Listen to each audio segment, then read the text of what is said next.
Welcome to session 2 in centering Indigenous pedagogies in math education. And I know that Cynthia will talk a little bit more about this image a little bit later. I'm joining you from Syilx territory, which is colonial known as the Okanagan, and I'm just so fortunate to have spent the last 14 years here learning from and with elders and knowledge keepers and the land. And just a few images of the wonderful work I've been able to engage with, including the floodplain re-engagement project, which is a Syilx led project with Indigenous scientists around returning plants and animals that were once here to thrive back into our ecosystem. And we're just so happy that you're able to join us. If you haven't had a chance to share in the chat box yet, we invite you and welcome you to share and locate yourself in the chat box. This webinar series is in partnership, and so we're so thrilled to be partnering with the Indigenous Math Network, with the David Robitaille International STEM Education Network that Cynthia leads, with Dogwood 25. We're grateful for the financial support of the BC Ministry of Education and the Rural Education Advisory, all in partnership together, working to offer this work and join us in community across the province and beyond. This webinar series is about centering Indigenous pedagogies in mathematics education. And this session is on the power of teaching and learning mathematics through land and place. The session contains a section of sensitive content focused on Highway 16, also known as the Highway of Tears in northern British Columbia, Canada, and on missing and murdered Indigenous women and girls along this stretch of highway in BC and also across Canada. Welcome, everybody. My name is Cynthia Nicol, and I'm a professor in the Department of Curriculum and Pedagogy, and I hold the chair for the David Robitaille Professorship in Mathematics and Science Education. And it's a pleasure to be co-hosting this webinar on centering Indigenous pedagogies in math education with my colleagues. And this is as mentioned, this is our second session in the series.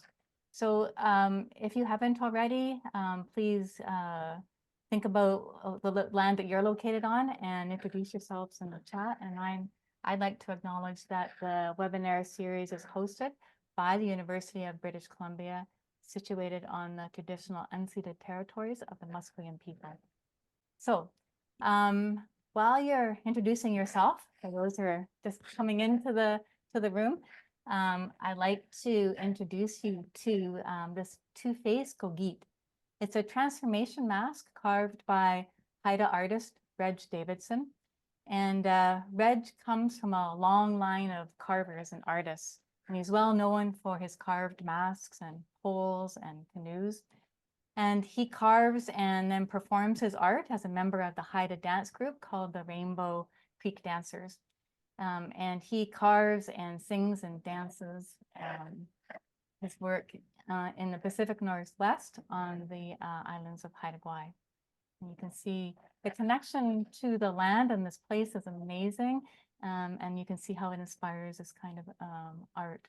The Gogit mask is a transformation mask. And if you open it, you can sort of see the strings on the side there. They're actually like piano hinges that opens up. And inside is human. The outside, Reg explained to me, is a Gogit, which is a very wild spirit thing, a spirit that's too strong to die. And this idea of human inside, Gogit on the outside, kind of reminds us of that balance between the human and the more than human. So today we're going to talk a bit about the power of teaching and learning mathematics through land and place. You can see that this is the second in our series of 4. And we'll talk a little bit more of the upcoming sessions towards the end of our presentation. But I want to talk a little bit about place as a way to kind of situate our thinking about place and its connection to teaching and learning mathematics. So according to Tim Creswell, who draws on some work in the human geography area, in particular John Agnew, he writes that place needs 3 things. He defines it with 3 things. The first thing he defines it by is saying that place has location. So it can be marked on a map in a particular location. So I've kind of marked at the bottom here, you can see where Vancouver is with its longitude and latitude. And up further up is where Carol, one of our presenters, is in Hazelton. And I can mark those two places and maybe even find the angle difference between the two. But this is through longitude and latitude, looking at the center of the Earth and measuring how far up from the equator in degrees are each of us. So that's one way to talk about and think about place. It has location. But place also has locale. And it functions in this way as a way of coming together for social relations. So here is a pole raising on Haida Gwaii that happened in the fall. This pole was actually carved by Reg Davidson. So people are coming together for that. It's a function for social relations. Here you can see football game in Vancouver with the BC Lions and the Saskatchewan Rough Riders, a game that I attended in the fall as well. And here, another place where people come together in the garden, outside kids working together. So these are all places that have locale and have a way of bringing people together. And a third idea of place from a human geography perspective is that place has meaning. So here's a photo of residents on campus at UBC. And inside, here's a room of a student trying to make this place home. And you can see that trying to make the place have meaning by putting in things that remind the student of home, like a map and other ways of making it feel like that it has meaning for them. Now, these are all ways of thinking about place that are very human-centric. And there are other ways to think about place. And if you look at this quote here by Danish scholar Glenn Plutarch, he talks about place is a way of knowing, experiencing, and relating with each other in a world, and it's a field of relationships of things to each other. So other ways of thinking about place from Indigenous perspectives emphasize how place is something where we don't necessarily, humans don't own the place, but instead the place owns them. And here is an example of thinking about Indigenous perspectives of place. And you can download this document online by Herman Michel and colleagues talking about place, Indigenous place from Indigenous perspective as having 5 different facets. So it's multidimensional, it's relational, it's experiential, it's local, and it's land-based. And land in this idea is considered to be alive and considered to be as teacher. So thinking about Indigenous perspectives of place and thinking about how we might kind of challenge more colonial human-centric places, perspectives of place, where place is there for humans to use. David Greenwood of Lakehead University in Ontario, Canada, offers 3 questions as a way to kind of challenge these more colonial logics way of thinking about place. And he asks, to think about historically what happened here in this place. And then to think about currently what is happening here now and what is going on. And that's a social ecological question. And then the third question, thinking about what should happen here, a more of an ethical question. So what has happened in the past, what's happening here now, and what should happen here in the future. So I'm offering these questions and frameworks as a way for us to think about place. And then we're going to have some examples from teachers on the work that they're doing. And finally, one other way of thinking about place is Indigenous Storywork. And it's also like a pedagogy of place, emphasizing these principles, these 7 principles of Indigenous Storywork, because they're connected. Story and land are very much connected. And we talked quite a bit about this in our first session, so you can go back to session 1 of this series and learn more about that series, which was called Mathematical Moments of Indigenous Storywork. Okay, so now we're going to introduce our speakers who will talk about and think about some examples of the kinds of ideas that I've just shared with you. So I'm going to invite Joanne Archibald, Kwon William, to now introduce our speakers. Great. ASYL. Thanks, Cynthia. I'm joining you from the traditional unceded lands of Musqueam, Squamish, and Tsleil-Waututh in Indigenous nations in the Vancouver area. And as Cynthia mentioned, with this map, we see four dots there.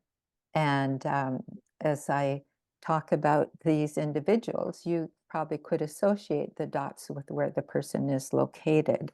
So we are today honored to have two presenters who will share their experiences in bringing together Indigenous ways of knowing and connecting that with learning mathematics and learning through land and place. So we, one of our presenters is Tawnie Hildebrandt, who lives and works on the traditional and unceded territory of the Samath and Matsqui First Nations in Stalo territory.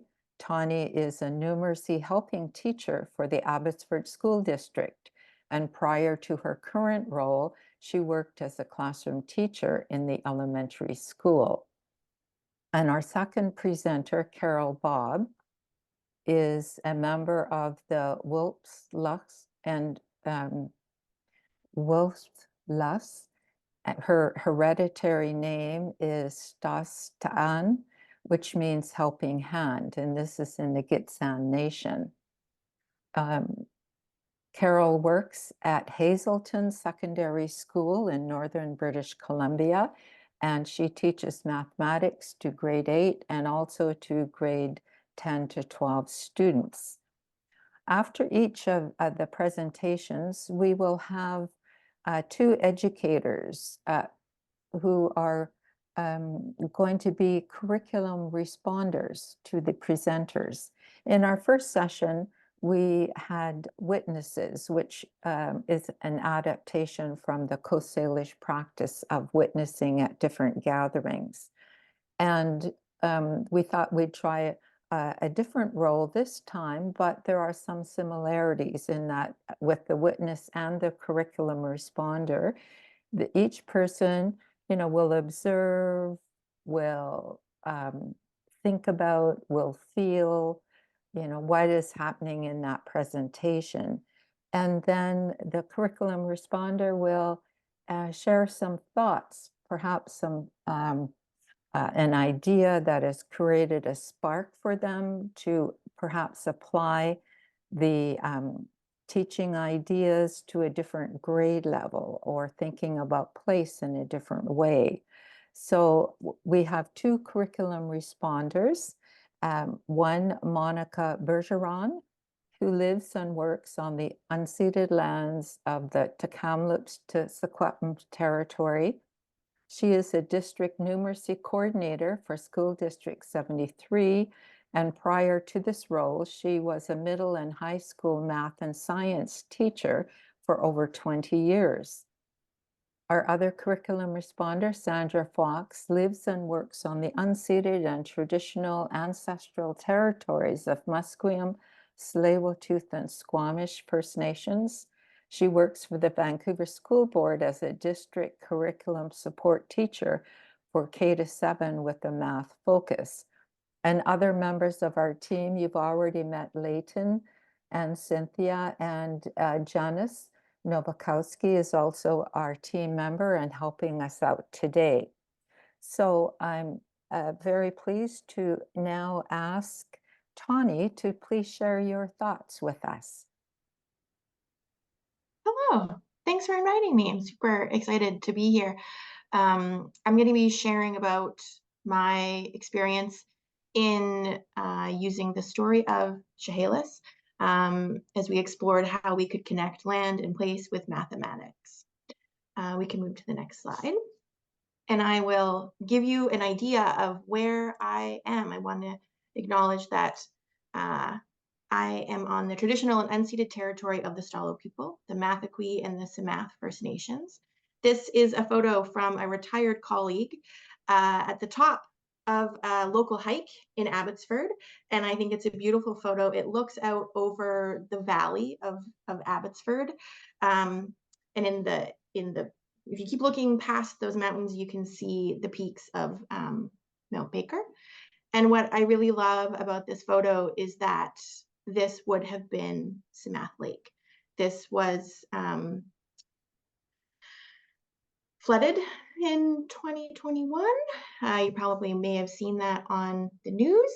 And so I just like to think about this photo and what it would have been when it was the lake. So that's a little bit about what it looks like from where I currently am and where I am from. And this next slide will show you sort of where I am in relation to other places in British Columbia. So you can see Abbotsford in relation to Vancouver, and that red dot that's been dropped, that's where Chehalis Lake is. It's a bit north of where I am, about 45 minutes or so away from where I am. And just wanted to give you some context about what we're going to be talking about today and the story that I'm going to be sharing about where that is. And so this is a better visual for you. And this is one of the pictures that we shared with the students who we worked with to help the students understand not just where Chehalis is located in relation to where we were, but we really wanted to help them understand what it looked like. And so we chose a story. And I say we because this lesson was done in collaboration with another helping teacher who's currently on leave. So I'm representing both of us at the moment. And so we chose a story that we thought could build connections between story and place and mathematics. And so this gives you a better idea what it looks like. And that story was the story of Chehalis. This is part of the Stalo CTEL curriculum from the Kokalitsa Cultural Education Center. The center focuses on promoting, preserving, and interpreting Stalo lifestyle and language and traditions and heritage from the Stalo point of view. And so the Stalo CTEL curriculum has been created to help with that. It includes this story, the story of Chehalis, which is part of a collection of other local traditional stories that have been told. My goal in the work that I was doing last year and continues to be part of the work that I'm doing was to explore how I can use Indigenous storywork and principles of Indigenous storywork to explore math and explore place in math. And so Taryn and I, the other teacher who we collaborated, we had to find a class to work with. And so we found a very willing teacher, and we worked with her grade 4-5 class last year over a couple of lessons. Everything was focused on this book.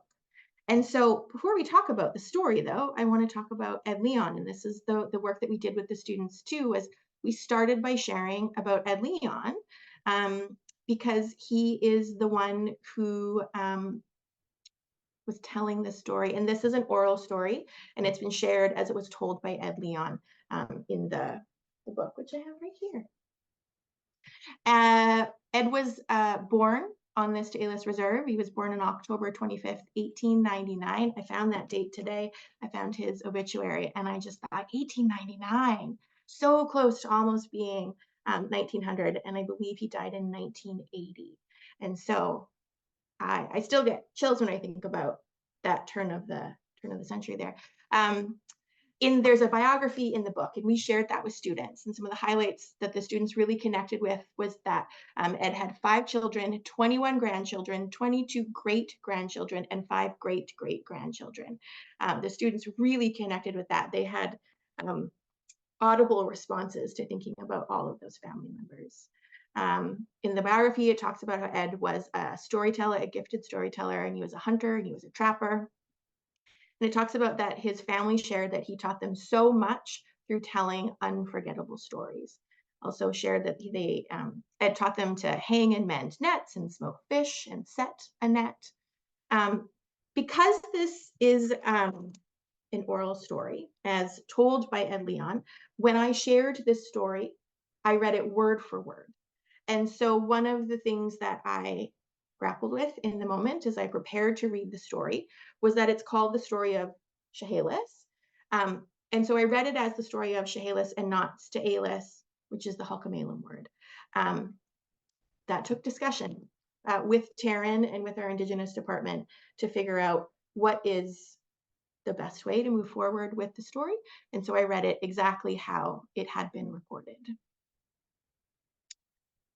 So to give you a little bit of an idea about the story, so you can see the context of the work that the students did and how they connected to place, the story of Chehalis is about two groups of people that really had to come together to survive in the place of Chehalis. There's one group, it was Alex Joseph's people, lived at the mouth of the Chehalis Creek. And another group, Johnny Paul's family, lived at Chehalis Lake, and they didn't know about each other. And so the story goes on to talk about that Alex Joseph's people built a fish trap, and it was at the mouth of Chehalis Creek.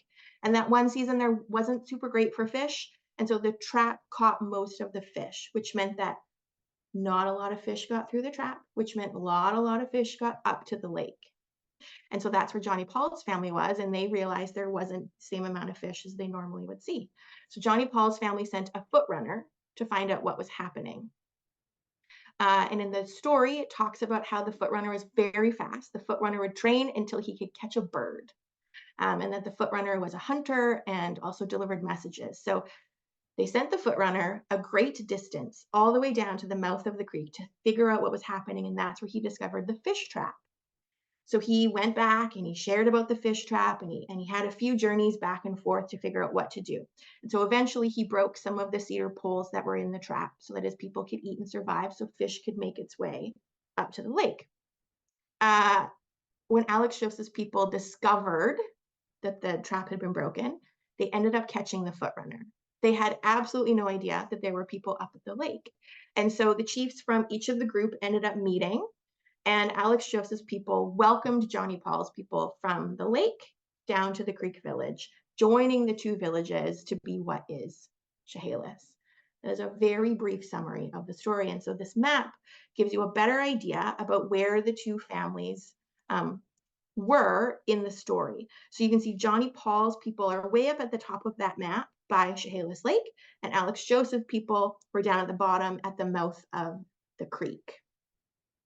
So we shared this map with students, but we also shared this map with students. We wanted to connect them not just to the idea of what that looked like, but we also needed to connect students to where we were in relation to Chehalis. And so the orange circle is where the story is happening, and the green circle is where the Mathaqui and Samath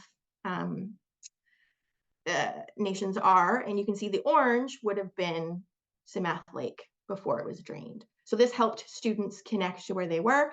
And then we showed them this photo to also give them idea about the land and the water that's in the story, because we really needed to put into context for them that it's not just flat. It doesn't look like Abbotsford does right now, for them to understand the hills and the mountains and the trees and the water, to put the story in context of the place and the land, which was going to be really important for the work we wanted to invite them to do as they listen to the story. And so our first day of working with the story, we explained to the students that they were going to hear the story, and I was going to read it exactly the way that it was had been recorded, and that we wanted to stop 3 times as we read. And the goal of stopping was for them to think about in the story, where do mathematical moments happen in the story? So we gave them some sentence stems to start with. The idea of, I think there's math here, and it could be this kind of math, along with I noticed and I wondered. And this was more challenging than we thought it would be. So we stopped along the way in different parts of the story and gave students Post-it notes and let them turn and talk and record their ideas. And you can see them represented on the whiteboard there. And we started to stack the ones where we noticed that there was a lot of interest happening. And so students picked up on small things in the book. The story talks about how there's dried sockeye salmon that was used as a torch, and the kids were fascinated by this.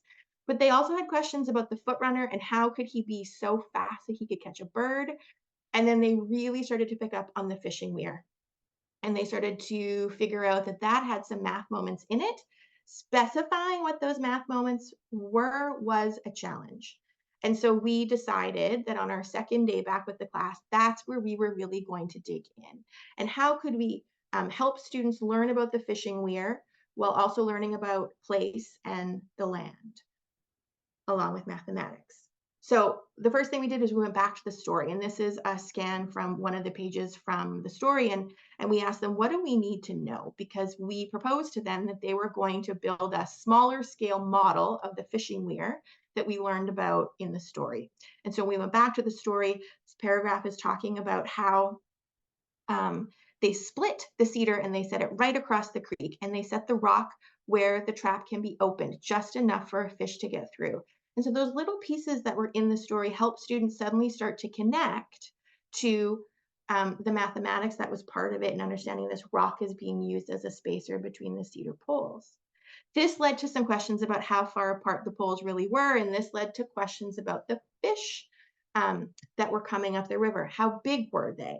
And so Taryn, the teacher who I planned this with, we did some pre-research because we knew that we hoped that this question would come about. And we discovered that no matter where we looked, we couldn't figure out how wide the salmon was to have the space for the cedar poles. And so we thought, well, how would someone know? And you'd know by holding a salmon, which the students we were working with, many of them had not held a salmon. And so we looked at people holding different kinds of salmon that would be found in the river. This led to all kinds of really great conversations as kids were stretching their hands out and trying to think, my hands are smaller than an adult hand, and how does that feel? And what it really helped connect was that we learn by doing, and we learn by feeling, and that this is knowledge that someone would have if they had done it and they had felt it. So that started to build connection to the fishing weir along with the math that was part of it. So then we sent the kids outside, and the school had a beautiful nature space that we could use. And the first thing that we invited the students to do was, in their groups, to find something that they could use like the rock was used to space the cedar poles apart. There weren't a lot of rocks, so the kids started to go to other natural items, including lots of different pieces of wood. And so they would bring us the different pieces, they'd compare it with friends, and they'd think about how wide would that salmon have been. And that started to really bring to light more of the math that was happening. And the kids really started to acknowledge the person who was building that fishing weir, the knowledge that they had from the experiences that they had. So once they had that piece, then we had them use really thin bamboo skewers to start the idea of placing the poles apart. This led to all kinds of math questions that didn't just connect to math, but it also connected to students understanding place in the fishing weir. So the students started to, they struggled to put those little sticks into the ground. And so they started to talk about, how did they hold the rock under the water? Could they see it? How deep was the water? How cold was the water? And we just thought these questions were so great. And we had to say, we don't know the answers to all of these, friends. But I think it was a humbling experience for us and for them to share that. As they continued to make longer fish traps across the spaces that they were using, questions started to happen like, how wide was the river, and how many cedar poles would have been needed, and how did they get them into the dirt? And they thought about what's at the bottom of that creek, at the bottom of the river, because we're having a hard time getting it into dirt. How would you have gotten it in with rushing water coming? And so through this experience, the kids were really starting to connect and ask questions that always lead to, I think, a deeper understanding. And so when we finished the work that we did outside, and we finished the work outside, we gathered together and we asked them the question of, what do you know now that you didn't know before? We wanted it to be very open-ended. And they had some really insightful things to share.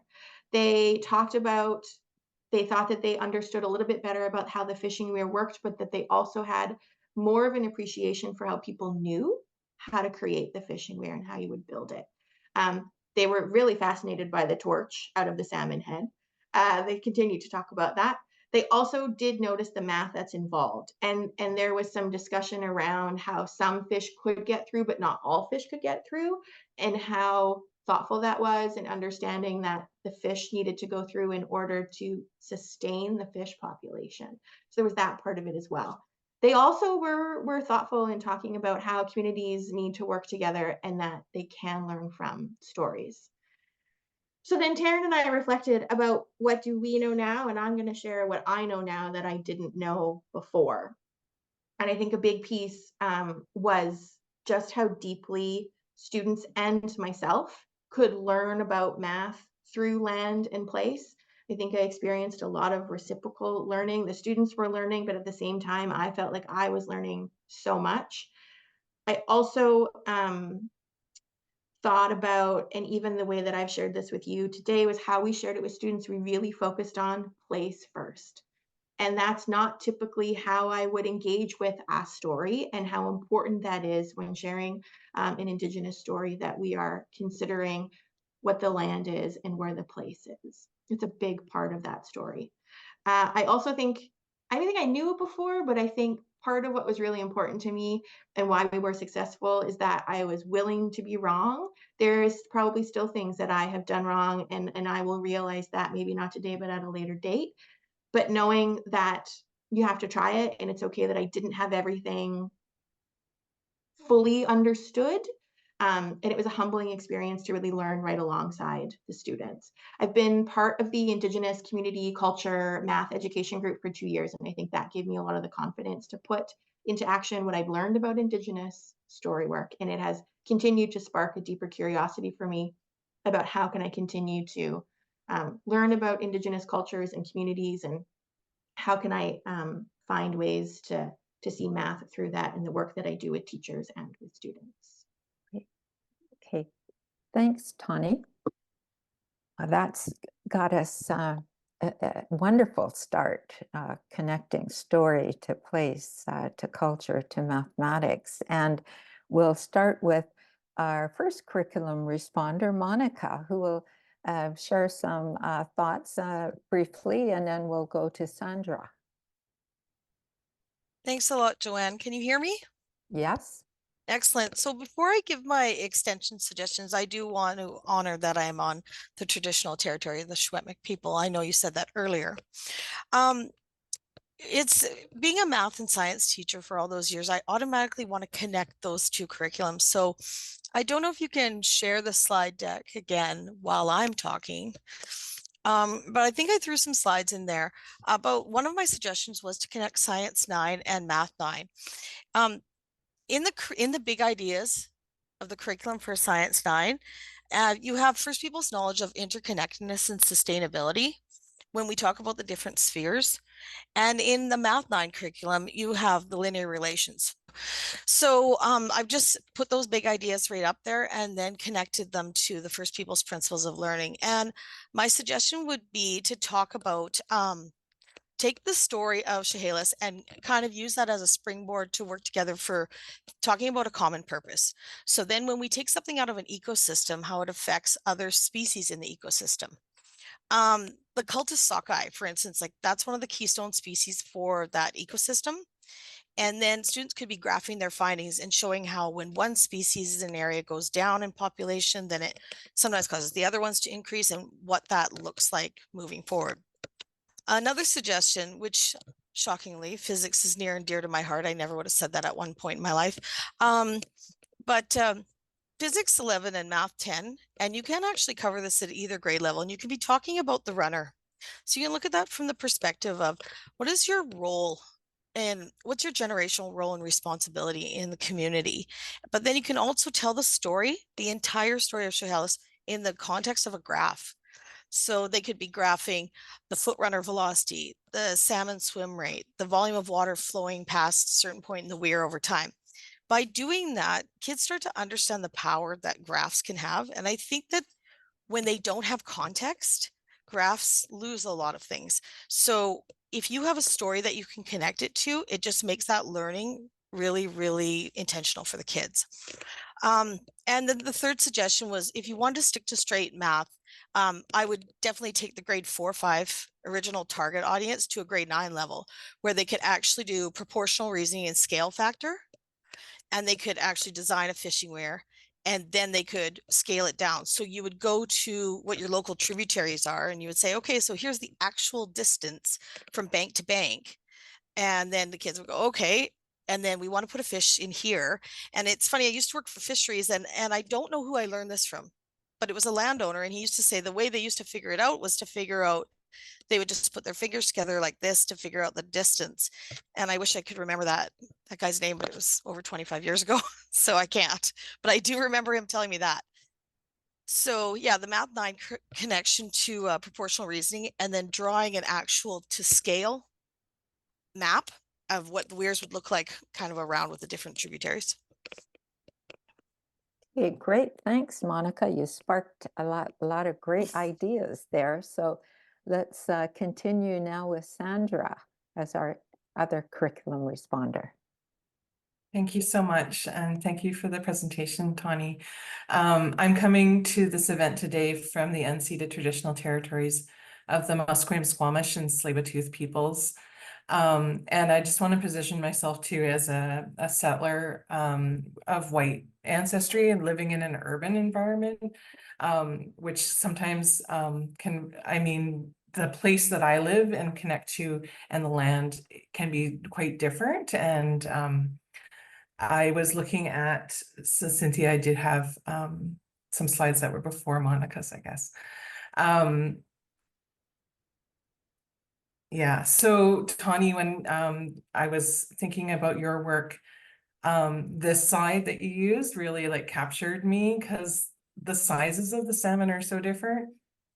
And then so I started thinking too, like, okay, the size, so then how do they determine like how is the space between the cedar poles determined? Because like based on, you don't want to catch small salmon, but then they're different types and they're different sizes. And so I started thinking, I wonder if they come at different months of the year. And sure enough, they did. And then I really started diving into the salmon life cycle and how long the different species spend in different phases of the life cycle. So then I started thinking around ratios and percents, and then along with, like, Monica went to graphing with grade 7 and circle graphs and connecting that to their fractions and percent, and looking at the time that different species spend in different stages of the life cycle. So you can see here one for the Chinook salmon and one for the sockeye salmon. And I did have to do a lot of estimating and sort of figuring things out based on reading. So things like they spend the winter in here or something, or like the spring and then they move. So making some estimations and then converting some of those months into a decimal number related to years, and then creating some circle graphs. So, and then the other thing that's interesting to talk to with students is, even though these, you can look at, say, the dark blue section that's very similar in size in the circle graph, the life cycle, the length of a salmon's life is dependent on its species too. So that even though the portion of the pie looks the same, it's actually like the number that it represents in months or years is different. So I thought there's lots of different conversations that could be had there, and just connecting like to the land through a species or a more than human relation that that we can understand that story through, and that's what came to light there. And then I also thought about the foot runner and connecting the place of Chehalis with the student's local place. So I'm in Vancouver, so we're quite removed from there. But maybe, again, looking at connections to ratio percent, and even down in grade 4 or 5 with fractions, but relating the distance that the foot runner had to go maybe in one journey, and how that relates to distances that the students might travel on a regular basis by foot or another accessible mean. Or even connecting it to other stories. So how far did Raven travel, like across the land in Raven Brings the Light, or how far Cloudwalker's circle was, or other people that they know, like Terry Fox, or how far did the salmon travel returning, and just making comparisons. And I think you could even compare in order numbers without going into the proportional relationship, even as far down as grade 2, depending on the size of numbers. So that's my connections to place, was the species of animals, and connecting the student's place to Chehalis as well. Wonderful. Thank you both, Monica and Sandra. You've given some really, I think, fun and exciting and very thoughtful ideas for applications to various grade levels. We have probably right now just a couple of minutes for maybe a question. So I would ask if you have a question, a burning question you'd like to ask Tawnie, that you unmute your mic and ask, or if you would like to put your question in the chat. And if we don't get time to answer it now, we could answer it later there. So we'll just give a couple of minutes for any questions. And there's lots of comments. We appreciate the comments in the chat. I have a question for Sandra's extension of Tawnie's. Yeah, go ahead. While people are just thinking. Did you look for the data to create these graphs here, Sandra? So I inferred some of it, but I did find some different sites that I got data from, like more paragraph form, but with the numbers in it saying like how many years or how many months they spend. So it was really having to think about interpreting the information and sort of finding out and thinking like, okay, if they stay in this freshwater for the spring, what could that mean? And thinking about how that relates to a year. And then, yeah, and then I used Excel. So there's that opportunity to use technology too in creating Thank you. these. Maybe Fred, could you want to ask your question? Well, I was just imagining how we might model in, say, an urban setting, what the water flow would be affected by creating a weir, and thinking how you could then naturalize science into this idea of experimentation, which then brings in the mathematics of flow rates and how fast things are moving through. Mm-hmm. Yeah, and that's another great connection.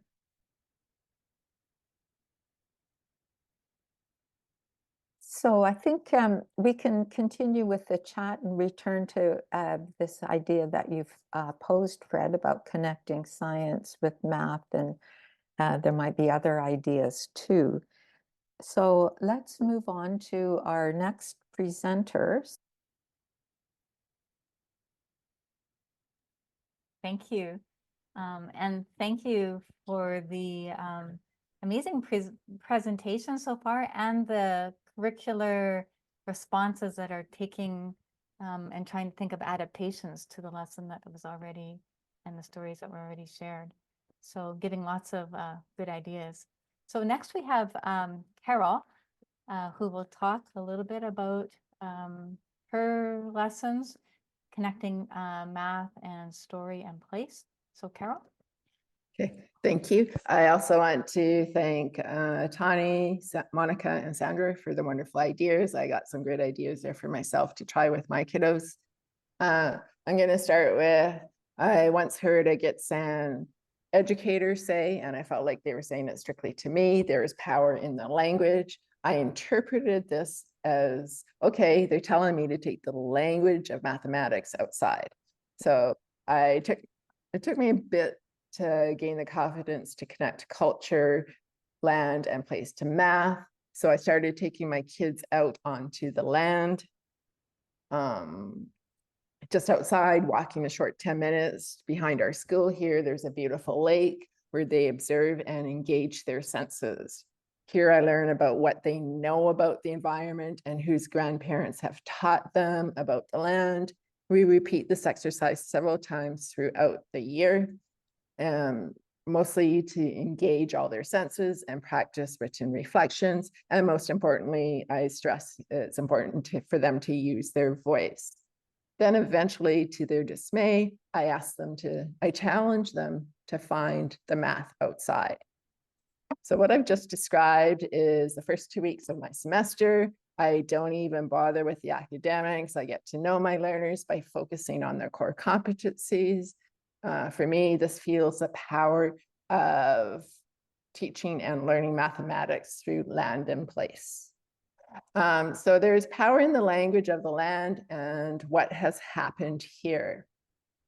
So as you can see, the red balloon, Cynthia stated 55 degrees north is my latitude. You see Seattle to situate those people from the States, and the east, Seattle is down at the bottom there. I am a 15-hour drive north of Vancouver.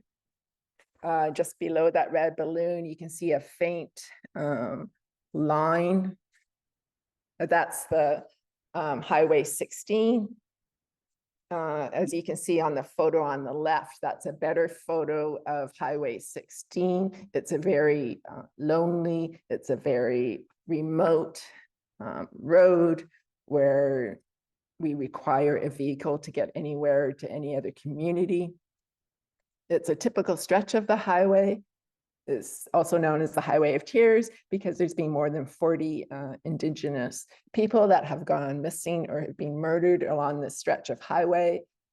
You may also know this stretch of highway as the Trans-Canada Highway. It runs from Haida Gwaii in the northern parts of BC, Alberta, Saskatchewan to Winnipeg, Manitoba.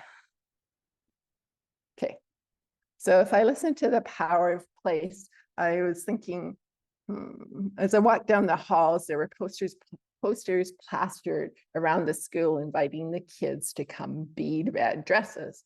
I was beyond excited, so I share my thoughts. Sweet, I have a project for my 2D and 3D unit. I don't even have to plan it, it's right there. But wait, I can't have my learners bead a red dress without providing any context to the red dress. I cannot assume because we all travel the highway that we all know the significance of the red dress. So as a class, we brainstormed what we knew about missing murdered Indigenous women. We discussed how we can overcome prejudice and bias, if mathematics was divorced from the real world, and how math is about inferring, hypothesizing, analyzing, and drawing conclusions. So in this photo, the kids did scale down a red dress and they scaled up a red dress, and then they actually attempted to bead the red dress. Only one of the kids actually finished the red dress. Lesson learned here, this is a challenging task for first-time beaders.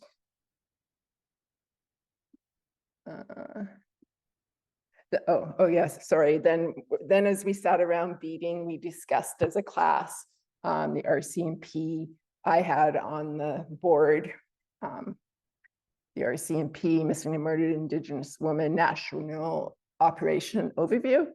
And it became evident that I could expand this red dress project into the data analysis unit. So luckily for me, I'd already covered this unit. The kids already knew about bias, perspective.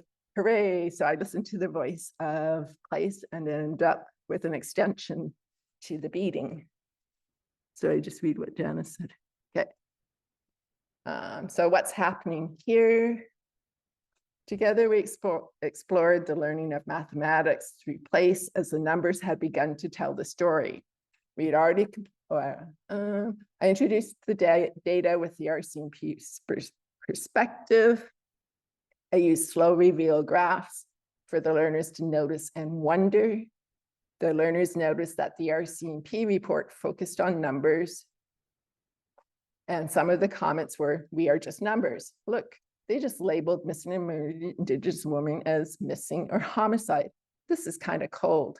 Those were the boys mostly. It's kind of cold. Learners immediately noticed that there were colors on the map. The learners noticed that the colors, it was very bright, it was circular, that the pieces were equal in size, and they also wondered what human rights were violated in the missing and murdered Indigenous women's report. They also noticed I was presenting my bias and my perspective by focusing on the seven violated human rights, and by keeping the RCMP data in tables or emphasizing the 3D pie chart graph. I kind of thought it was funny that they didn't notice my pie graph was circular as well, but they definitely noticed that the missing and murdered Indigenous women one perspective was circular. Next came the independent learning of mathematics. The kids independently analyzed the RCMP report and the missing and murdered Indigenous women reports to look for meaningful data. They shared their analysis with the class. Learners noticed that both reports were wordy, that it was challenging to weed through the numbers when data was presented in words. They all knew someone that had gone missing, or they could relate to the violated human rights, because in our remote area, we struggle primarily with the right to access to health and the right to justice.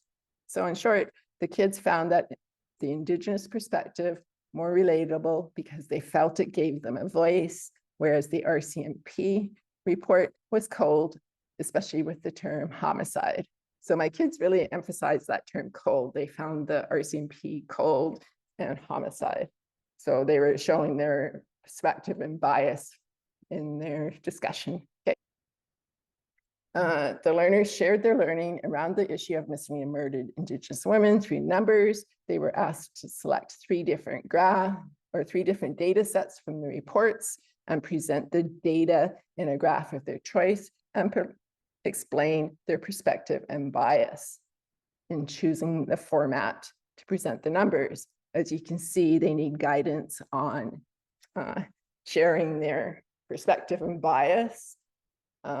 So we reverted to one-on-one conferencing. I do a lot of one-on-one conference with my kids where they're more comfortable verbally discussing their perspective and bias, and just in general, more comfortable discussing what they know. For me, part of teaching and learning mathematics requires learner voice. My kids know that I expect them to share with me verbally. However, they still need support with their writing, as you can see another example here, especially when they need to talk about their strengths. So if they struggle, I say, can you think of 5? I can think of 5 of your strengths off the top of my head. And I wait. If they still struggle, I share one strength, usually something like you take risk when you're contributing to class discussions, or you're good at listening to your peers. Then I tell them, okay, it's your turn. Tell me one of your strengths. And then they're a little bit more comfortable sharing their strengths. They easily pick up their challenges, but I try not to focus on that. I redirect them to their strengths. The curricular competence outcomes in the middle there, they picked those. We discussed those as a class on what they wanted to focus on. So some verbal comments that stood out more because my kids were really verbal as opposed to writing was that experiential learning is better, but I found it hard to connect math to missing and murdered Indigenous women at first. Or I didn't think missing and murdered Indigenous women should be taught in math, but now I see why you taught in math. It's good to understand the numbers. Part of teaching and learning comes with culture and connection to the land. After the issues and numbers were explored, we extended our voice to the community. My class got shy, they didn't want to speak, so I opened it up to the whole school. I asked a variety of females, males, non-binary students. And here is one of the grade 8s that stood up, and she gave me permission to share her photo. So after the issues in class and numbers were explored, we extended our voice to the community, chiefs, matriarchs, neighboring communities. So there's 7 neighboring communities that feed into my school. We're invited to the learner-led missing and murdered Indigenous women gathering. As our young leaders shared their stories, the audience was opening to learning from them. Their peers gained a better understanding of their Indigenous peers as they openly shared how colonial ways had impacted their lives. It was very, very empowering to hear the kids. Sorry. Okay, it was an honor to hear the young people give back to others through intergenerational learning. I did this with my class too. I cried. That's okay, they know. The out-center spirits of the speakers and community were strengthened by being around our matriarchs who supported the kids in traditional ways, while the physical and emotional self were healed through ceremony with one of our chiefs who took them aside after the girls spoke. Okay, so the girls wore their hearts on their sleeves. They taught and we learned through place as they shared the impacts of colonialism, such as the treatment from RCMP. They see lots of RCMP dressed in full military garb around here sometimes. During MCFD, forcibly removing family members and the prejudice that they experience on a daily basis. The audience included a local NDP politician, credit union, and the local college managers, RCMP, a professional photographer, that's Elizabeth Larson, who took these photos, as well as chiefs, matriarchs, and most of the high school population. The teaching and learning through place continued into the feast hall that evening. I was very honored to witness that. One of the chiefs that was at this gathering, they stood up and shared just how powerful it was to hear the young ladies stand up and speak about the issue of missing and murdered Indigenous women. We witnessed the power of teaching and learning through place when the entire crowd was engaged with our speakers. The girls were just so powerful. You can see in the photos here, everybody's listening. The high school kids listened with empathy, and non-Indigenous people gained a better understanding of how the youth are perceived and treated in society. By listening with their hearts, the high school kids gave their respect to the storytellers. Oh no, which in turn honored the speaker's spirit. What should happen here to further deepen mathematical understanding with place? This spring, I aspire to have my workplace math 10 and 11 classes share their ideas in a poster session with the community. I want to invite the community, the kids have their posters, they share what they know. I want to do that the same day that Angela Starrett is going to come to share her story or read from her book, Unbroken. And I did want my grade 8s, because I've already taken them comparison shopping to prepare for a feast. I wanted to take them to shop for my grade 10s as they learn to order food, plan a menu, etc., for a gathering to feed a couple hundred people. And then this grade 10s and 11s would prepare and prep the food. But today I found out that the 131 funds are not available to support curricular outcomes. So my backup plan is to have an all nations feast, which just means that whoever can bring something to share. Thank you. Oh, well, thank you very much, Carol. Very, very powerful. You used that word a few times to describe it. I think I have shivers, excuse me, on my back as well. So, Sandra, I think you're up. Monica was first and you were second. So now we'll invite you, Sandra, to provide some insights for adaptation to Carol's work. Thank you, Carol, for sharing the amazing work that you and your students have done. And I always learn so much from you, and today was no exception. So I'm going to thank Carol too for having a couple email exchanges with me, but also knowing about this project ahead of time. I mentioned it to colleagues yesterday too, so I do want to honor that some of my ideas were sparked from these communications.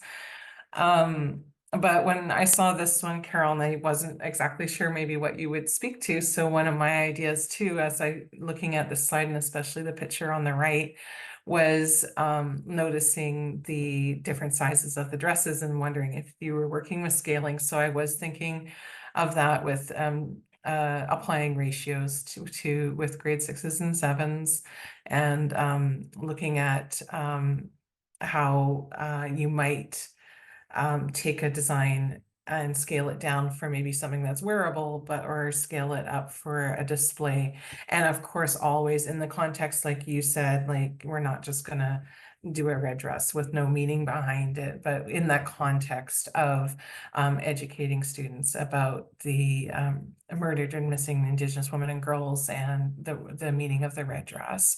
So I was thinking around that with the ratios and drawing, and whether it could be done, with beading or like out of felt, but like that, why would we need to scale things, and how do we involve math in that? So that was my takeaway from this, that we could use the red dresses in a way to contribute to community displays around the red dresses and scaling them for different purposes. And then Carol, in your communication, you mentioned 2 phrases to me, and it was high rate of tears and right to health. And I really wanted, also, I was curious about the data from the RCMP and that, but I also really wanted to honor your students and how they were recognizing the numbers bit. And I know I need to sit with it longer as an educator before I would be working with data that involves humans in that way, to not reduce that. So I was like, how can I bring this maybe into a data connection like you were working with, but triggered by the highway of tears and the right to health. So I started thinking about connection to place, and how far removed, like where you are, can seem to those of us down south. And we probably have very little perspective about why the calls to justice are in the final report of the inquiry, and especially the one around community-based and accessed health and culturally based health. So I was, and it's not fully thought out, but I'm seeing the connection to comparing, possibly through graphing, distances between healthcare access. So hospitals in the north along the Highway of Tears, and where the different major healthcare centers are. And if someone needed treatments for certain things, how far away it is from their community, or if it's in their community. But then comparing that, so being down in Vancouver, comparing the distances someone here might need to travel for healthcare. So I think that can go from, if we're just looking at basic comparisons of numbers, down into the upper primary, depending on the size of the numbers. And then if we want to be like even comparing through graphing, we can push that through the intermediate grades. But that's where I was connecting this, like, how do we have perspective down here? And maybe it is comparing the distances from up north to what we know down here, and noticing the differences for some understanding of the report and the right to health. Thank you. Thank you, Sandra. Some very interesting extensions and adaptations, both in the content as well as the grade levels there. Thank you. And now I'll invite Monica to share some thoughts. Okay, I just want to start by thanking Carol for not only sharing your project, but for being brave enough to take on what is an extremely difficult but important topic to talk about, not just with students, but with the whole community. This was a really emotional thing to read, your project. I did a good portion of my teaching career in Quesnel. And so I really do think about the Highway of Tears often. And I kept thinking about the First Peoples Principles of Learning, where it says learning is embedded in memory, history, and story.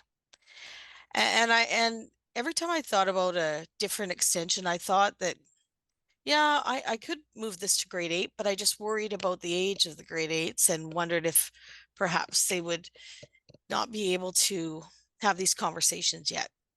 But another place that it can be brought into Workplace Math 10, I thought was in terms of the relationship between the surface area and volume of 3D objects. And this is why I was thinking that I started to look at and you'll see a picture on that slide there. That's a print called Freedom from the local Gitson artist Trevor Angus.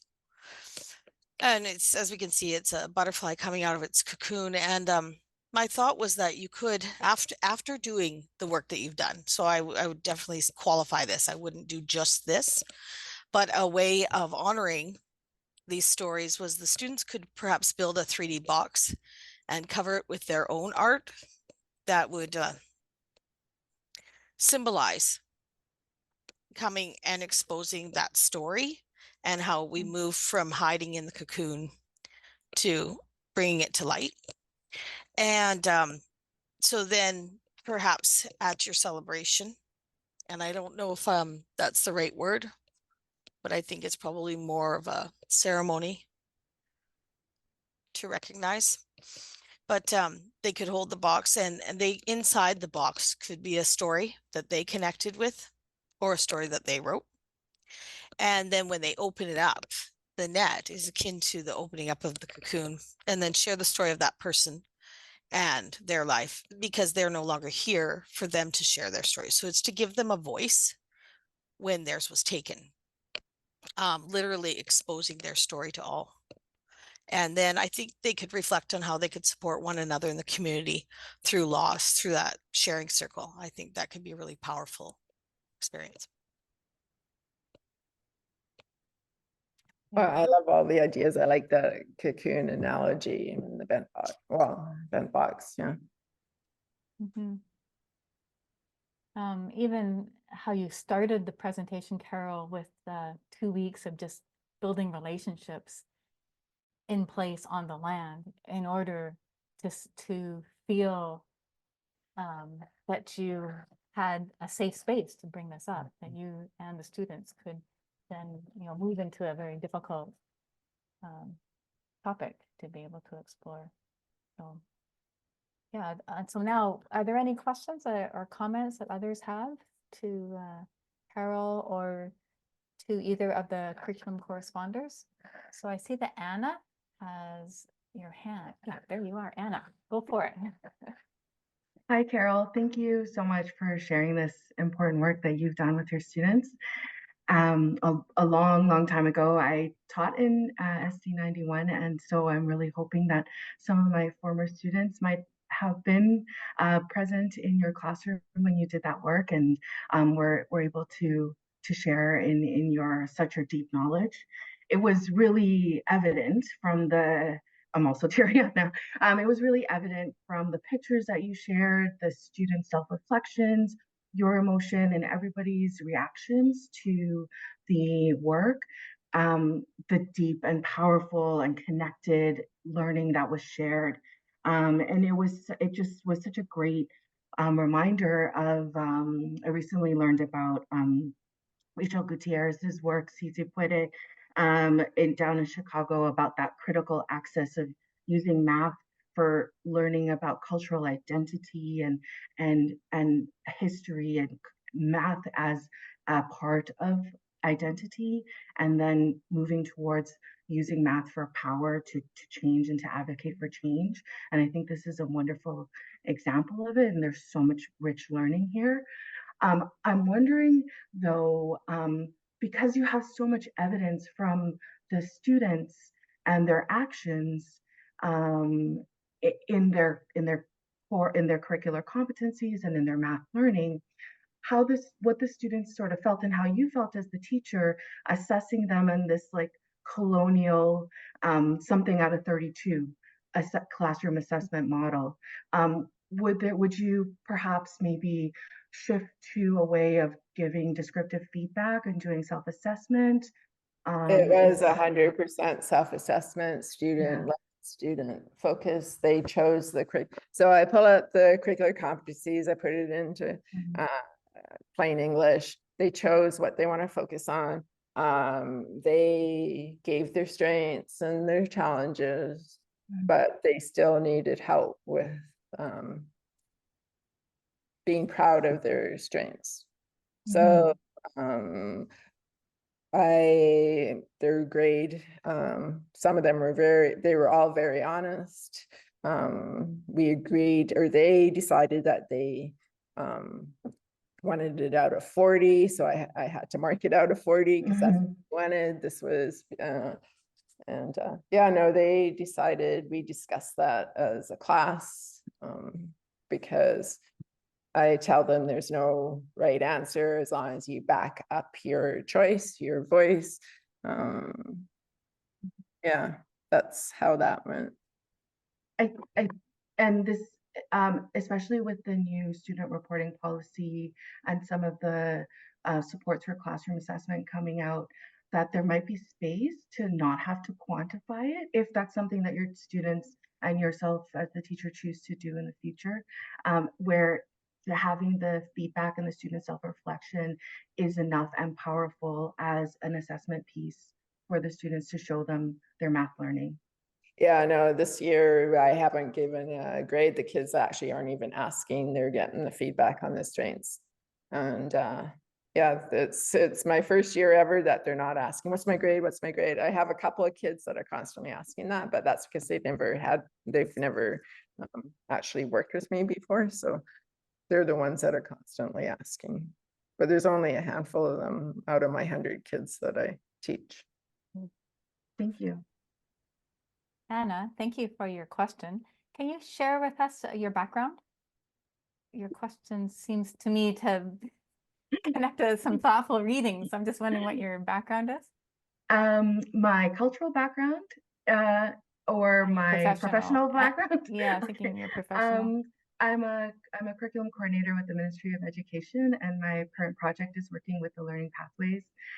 So looking at how literacy and numeracy especially are infused in all areas of the curriculum and how we're all numeracy teachers. Yes, very nice. Good, thank you. Thank you for your question and for joining. Okay, we have time for maybe a question from the chat. If this is very hard to read as we're going through it, but I see Fred again. Fred has a question. Carol's project made me wonder on the coldness of the report. Could it be the social distancing police need for such gruesome situations like murders to maintain their own mental health? Yeah, I mean, thinking about the mental health and well-being of those who are working on the project itself, or the talk, or the situation, the events themselves, certainly. Was there a 4-piece explaining it? Explaining the report, you're asking, Fred? Okay.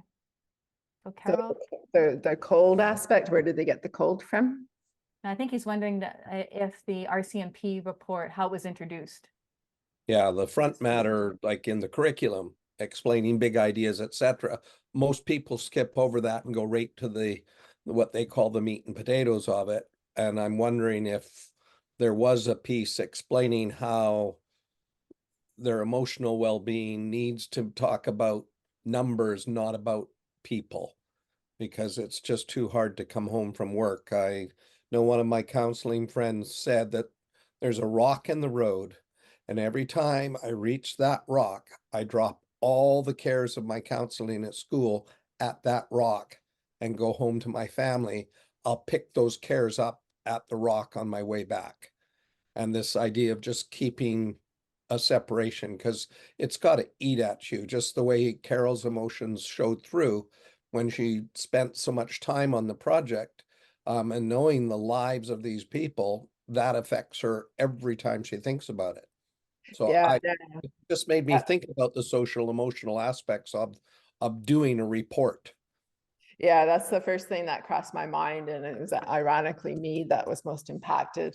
I sent home letters to the families about a month before that I would be talking about missing and murdered Indigenous women. I explained what I would be talking about. I had the counselors and a couple of chiefs and a couple of the matriarchs at the ready to address these supports, but it turned out to be mostly me that needed the support, and then the girls after they spoke. Does that answer your question? Yes.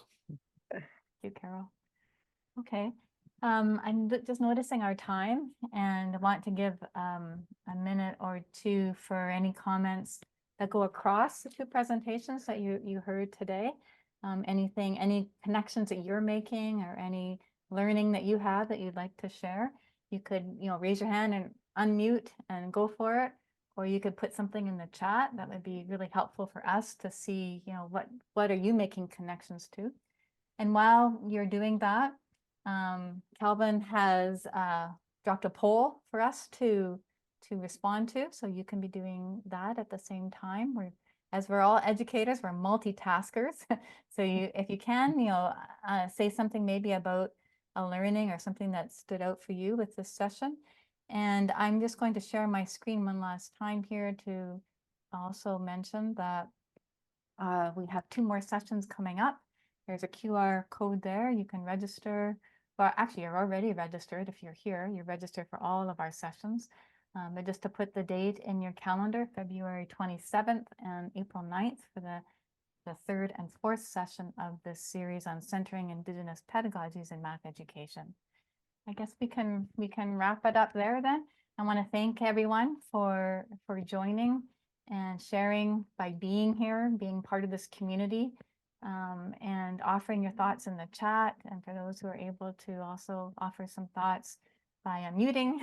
And thank you to our presenters and curriculum responders for the time you took to think carefully and deeply about the work, to offer some adaptations and extensions to the work across grade levels, across subject areas, and across mathematical content. So Joanne, would you like to say a few things? Yes, yes, thank you very much. I raise my hands in thanks and respect to our presenters, Tawnie and Carol, and to our curriculum responders, Monica and Sandra, and to our team members, Janice, Leyton, and Cynthia, for such an engaging session. We've really have also challenged our heart, mind, body, and spirit. But we've challenged ourselves, I think, in good ways, that we know that the land is there, the place, and that the land can be there to help us. And also, the land can be there when there are difficulties. And then it makes us think about the place, that location, the meaning, and then what we might do. So I think today we've had 2 different examples of where there's the land and the place, and there were some difficulties in each of the place, but the Indigenous people figured out ways to deal with those difficulties. And I think we have the current day place too. And even though we have, the Highway of Tears is a difficult place, but, we feel inspired by what has happened, Carol, and how you have worked with the community and the students to really think about the place. And I really loved how you had the students learn about the place in a good way, that place is beauty and power and healing, but there are difficulties, of a place that have been done by humans in a way. And then Tawnie, you've also helped us think about those important stories that were told by the dear elders, long ago stories that still have application today, and so we have had a feast today, I think, of these ideas about place and mathematics, and thinking about the power of teaching with both of those. And we've had wonderful ideas that have sparked, I hope, some thoughts and questions for all of you who have taken time out of your busy schedules to join us today. So we'll go away and really think about what we've heard, what we saw, and what we felt, and think about what are we going to do as a result of all of that. So we look forward to the next session of our webinar, and hope you will all return, and that we'll still continue on with good conversations and good thoughts that we share. So thank you. Thank you, everybody. We'll see you at our next session. This session contained a section of sensitive content. If you need support and require emotional assistance or referral services related to missing and murdered Indigenous women and girls, or for more information, visit the links in the description notes below associated with this recording.